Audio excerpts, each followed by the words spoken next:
This podcast is a 98 Studios production. Today's the day, baby. Today's the day. Today's the day. Today's the motherfucking day. Today is the day. Today's the day. Today is the day. Today's the day.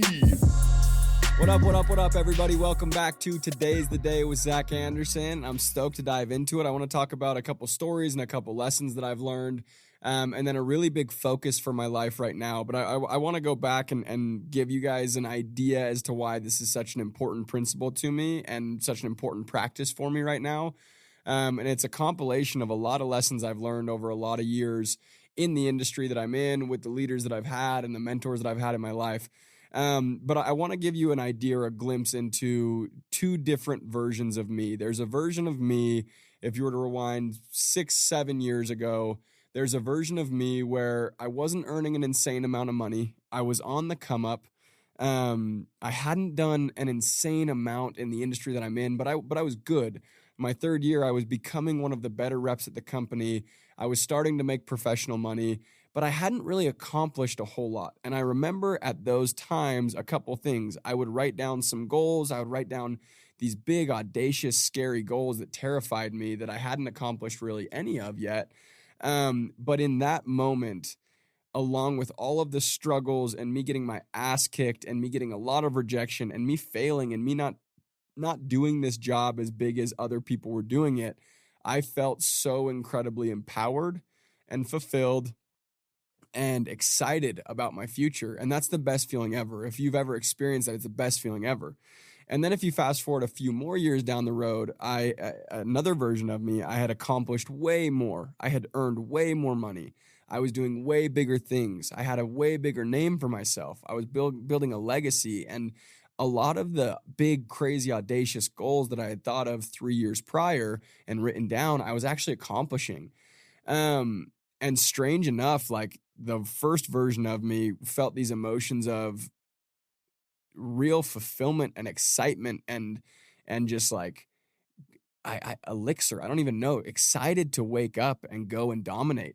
And then a few years later, the much more accomplished version of me at this point in my career, I was like having a really, really hard time with internal like motivation and fulfillment and excitement and confidence and energy. And I was living in this really like interesting dilemma. And at the time, I had no way of identifying it. I didn't know how to explain it. I didn't know how to put it into words, and I didn't know how to get help. And naturally, just doing all the things that I think are very, very important to go and do without knowing exactly what was going to fix it, I obviously dug myself out of that place. And it wasn't until years later where I was able to go and like look at and understand, okay, this makes perfect sense, and this is what it was. And I want to say something that really resonates with me. At an event, I heard someone and they were speaking and they said, everybody is weak in a weak state. And if you're operating in life from a scarcity mindset and in a weak state and this lack of self-confidence, which I've talked about on other podcasts, like life is going to hit you way harder. The decisions you make are going to be far from the best decisions you could make. Your actions are going to be small.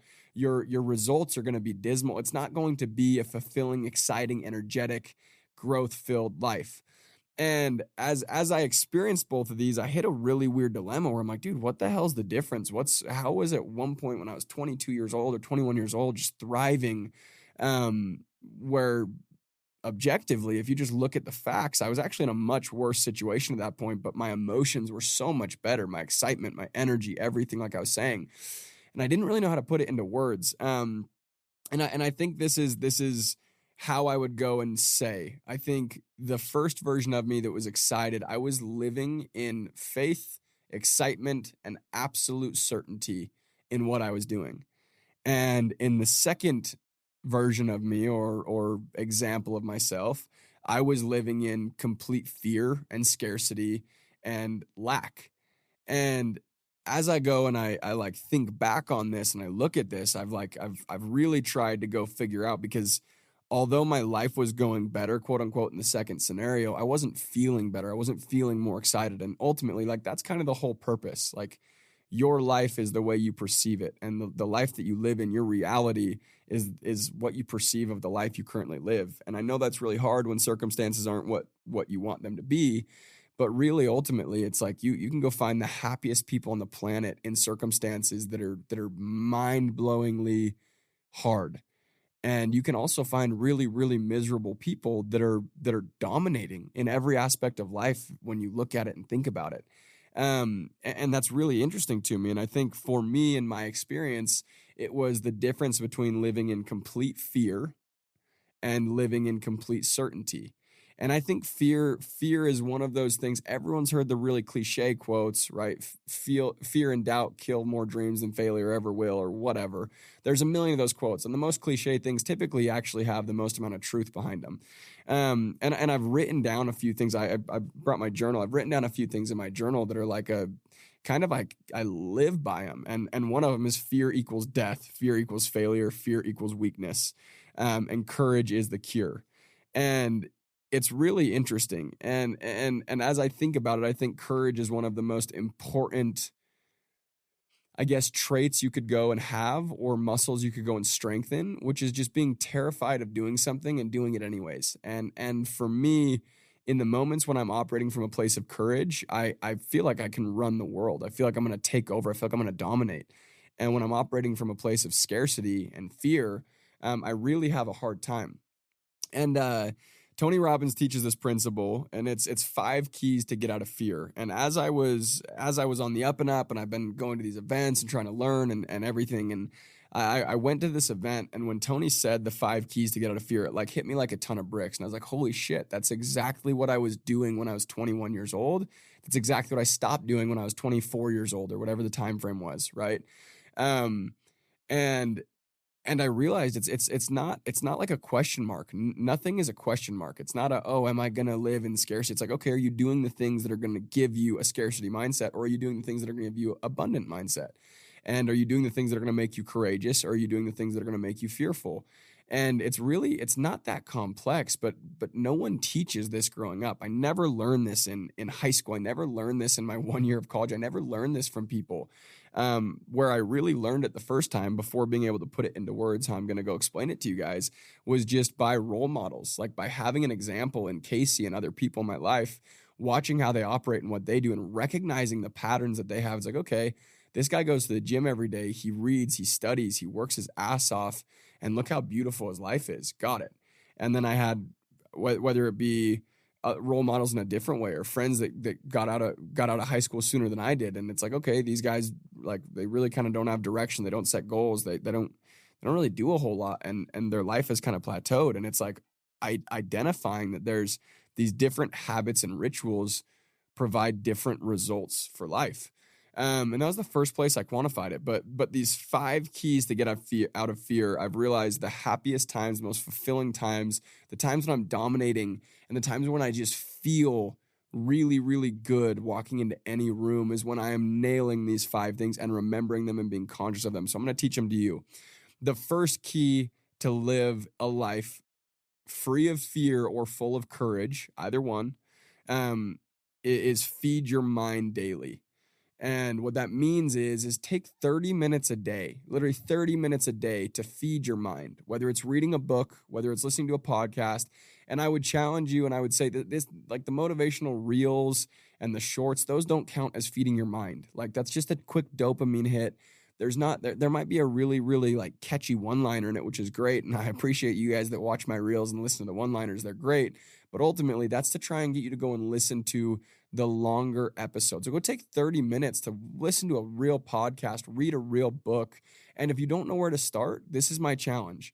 Go and buy a paperback book, spend your money on a paperback book, and spend 30 dedicated minutes sitting down with a highlighter and highlighting your favorite sections as you read that book.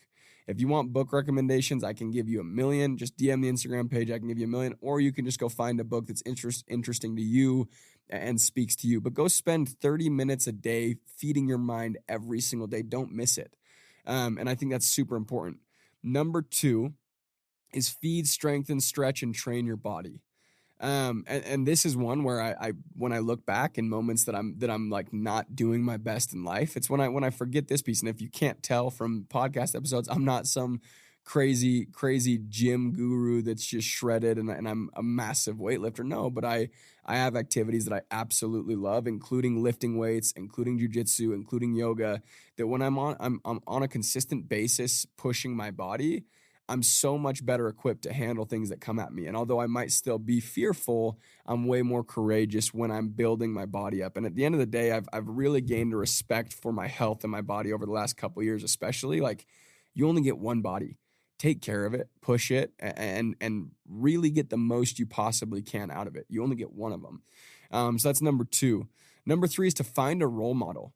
And the quote that goes along with that is, role models make it real. When you have a role model that's doing what you want to do in that specific area of life, it makes it real. It makes it possible. It's not just a dream. It's not just a hope. It's not just something in your imagination. It's real. It's tangible. They do certain things that give them that result, and you can then go copy and paste it. So role models are so crucial, and I have the best role models in the world. And if you don't have a role model around you that you know personally, go choose one.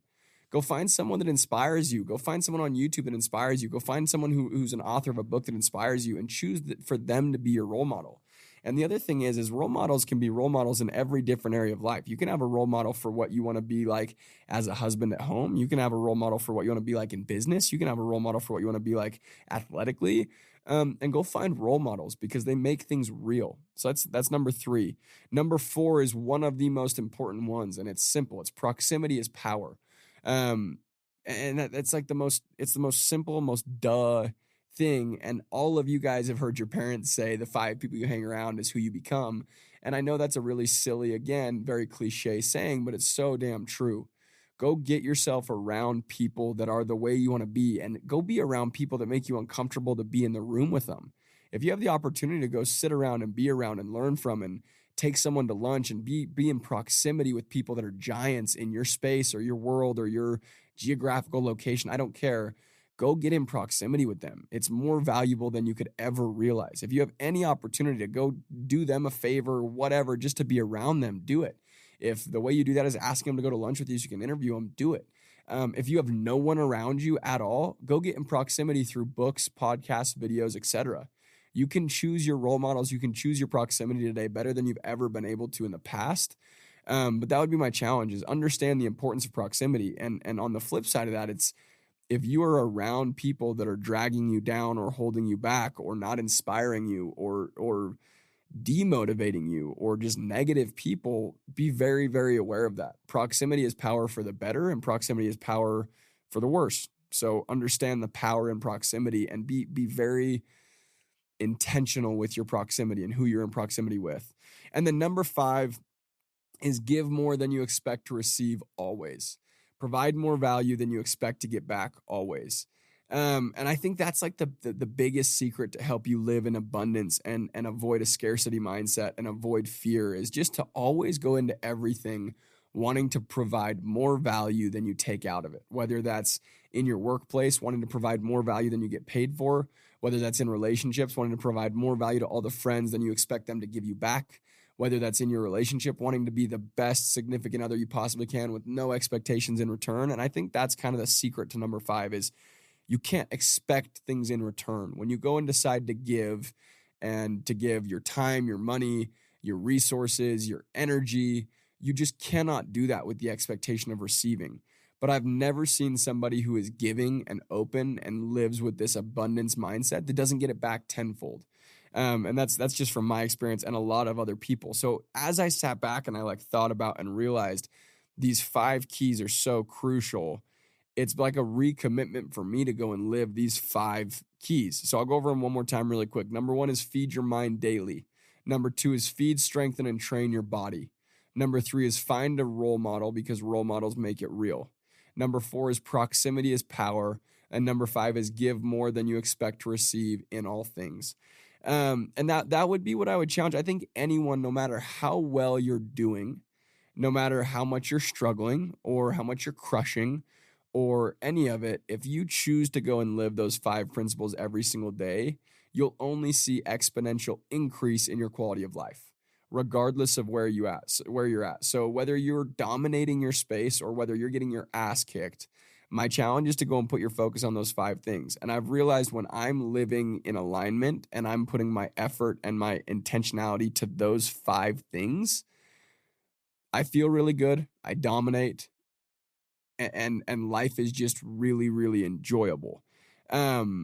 That would be my challenge to all of you guys. So again, those are some of my favorite things I've ever learned. I'm been able to go and put into words, and I challenge you guys to go grade yourself and judge yourself. Where are you on those 5 areas, and where do you need to improve the most? Maybe you're crushing it with reading books every day and you're going to the gym every single day, but you don't have a role model and you're not around the right people.